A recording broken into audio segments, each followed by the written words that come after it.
Hi everyone, my name is Prabjot Thandi and I'm the president of the Ballroom Dance Society. And today I'll be talking about the history of Foxtrot. So here we go.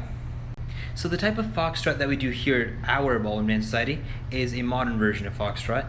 And it's done to 4/4 music, or in 4/4 or common time, as some people might call it. So basically the steps go, it's done in a slow, slow, quick, quick, slow, slow, quick, quick, or a 1, 2, 3 and 2, 2, 3 and sort of pattern.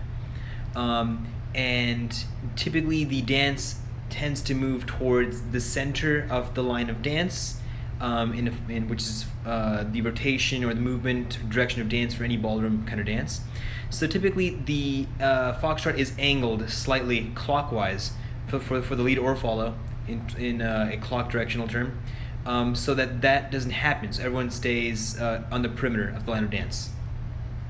So we'll start our lesson with one particular man named Arthur Carrington, who in the late 1800s came up with this sort of dance that we will later know as the Foxtrot.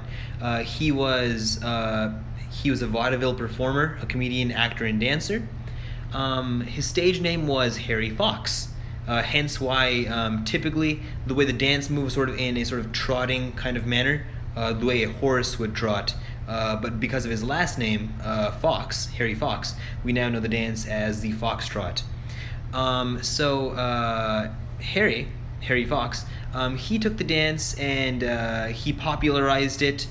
It was a little unformalized in terms of its steps and the way it was done, but he was the main reason why we have the dance today.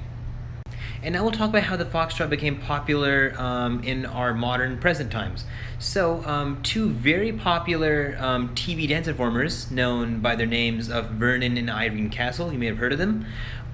They were a little bit fascinated by Harry Fox's dancing style, what we now know as Foxtrot, and they began to work on it, dance it, and refine it.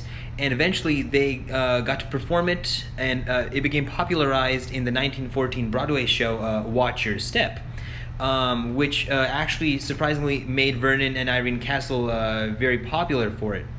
The Foxtrot was done previously to ragtime music. Now it was done to more sort of jazz.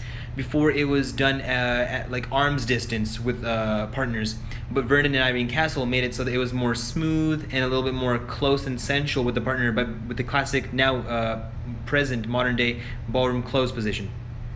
And finally, that concludes the informational portion of our Foxtrot history lesson. And now I'll just share a clip from one of our own Ballroom Dance Society's social dance periods from previous years of just some of us dancing Foxtrot. You'll see steps like the Foxtrot Basic, a sort of play on the waltz box step, now integrated into the Foxtrot box step. You'll see the promenade in Foxtrot. You'll see turns, underarm turns, and so I'll just play the clip. But yeah, thanks so much, guys.